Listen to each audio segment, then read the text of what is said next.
Welcome to a forest where every tree has a name and one is yours. The old woman's voice was like rustling leaves, dry and crackling with age. She stood before the young girl, her gnarled hands resting on the crook of a nearby branch.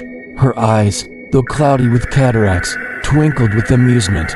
Still, something about it all felt off, like the air itself was holding its breath.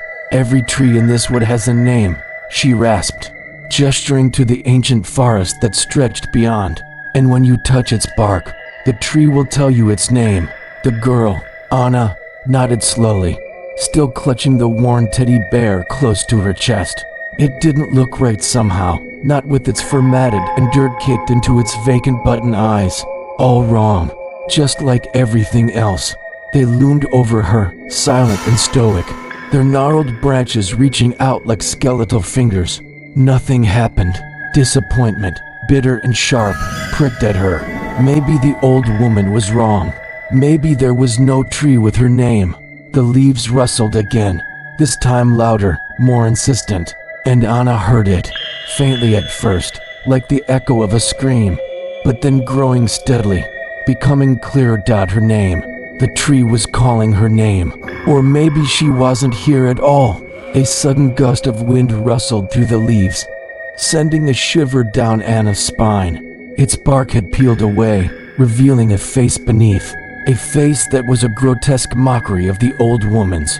Jagged teeth protruded from its bark like broken branches. Rotting eyes stared vacantly ahead, and a gaping maw lined with razor-sharp teeth gaped open in a silent scream.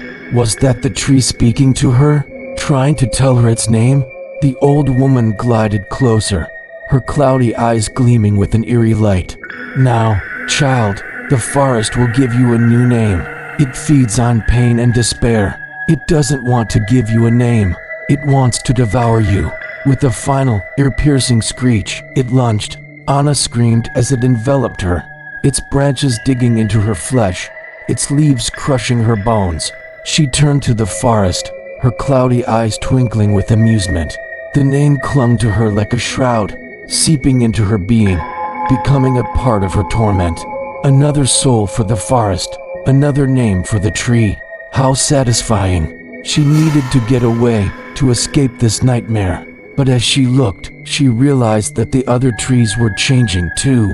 Trapped in a clearing with a monster that feasted on misery and a witch who delighted in it. The old woman chuckled, a dry, brittle sound like autumn leaves crunching underfoot. There's no escape now, child. The forest has claimed you. Their barks were peeling away, revealing twisted, tormented faces beneath. Their branches contorted into grasping claws. Their leaves rustled with malicious glee. And the old woman wasn't a guide. She was a warden. Don't worry, child. The forest will give you a new name. It always does. She fell to her knees, burying her face in her hands. The creature let out a deafening roar, shaking the very foundations of the forest. Its branches whipped through the air, tearing at Anna's clothes, its leaves slicing at her skin like shards of glass. The world spun around her, and she felt something dark and cold slither into her mind. Memories flooded back, not hers, but the forest's. She saw centuries of pain and despair, of anguish and agony. The chanting from the tree reached a fever pitch, and then as abruptly as it had started, it stopped. Silence descended once more, broken only by Anna's ragged breaths. Her cloudy eyes seemed to pierce through Anna, stripping away all pretense.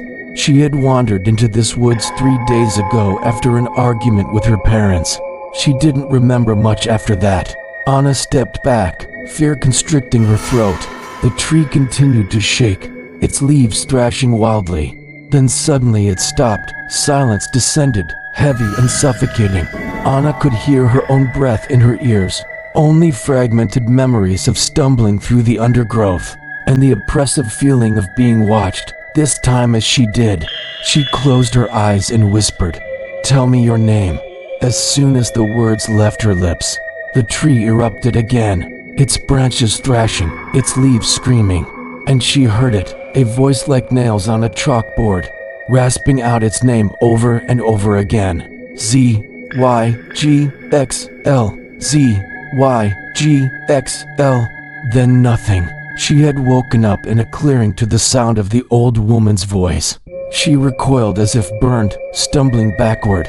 The tree continued its frenzied chanting, its voice growing louder, more insistent, and Anna felt something inside her snap. It had been kind of like a dream. This clearing, the trees, the old woman. But now they were here, real and tangible. The old woman shuffled closer, her eyes boring into Anna. "And one of those trees is yours," she whispered, her voice dropping to a conspiratorial level. "The tree that will tell you your name." Anna felt a chill crawl up her spine. Her name. No one had called her by her given name for years, not since before her memory. The last time she remembered hearing it, her parents had been arguing, her mother's voice echoing in their small house, sharp and cold. "I never wanted a daughter anyway. You're just a burden." Had it been too much to ask for a different name? A name that wasn't a constant reminder of everything she had lost? As if sensing her turmoil, the old woman reached out and gripped Anna's hand in her own withered one. It was surprisingly strong, her grip. The girl swallowed hard, the teddy bear slipping from her grasp and hitting the ground with a soft thud. With a deep breath, Anna pulled her gaze away from the unnerving doll and focused on the trees. She stepped forward hesitantly, touching the rough bark of the nearest tree.